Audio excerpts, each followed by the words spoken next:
ولا تهنوا في ابتغاء القوم، إن تكونوا تألمون فإنهم يألمون كما تألمون، وترجون من الله ما لا يرجون، وكان الله عليما حكيما.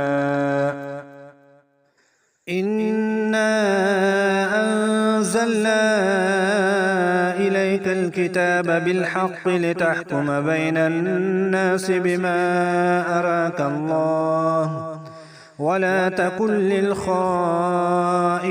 خصيما، واستغفر الله إن الله كان غفورا رحيما.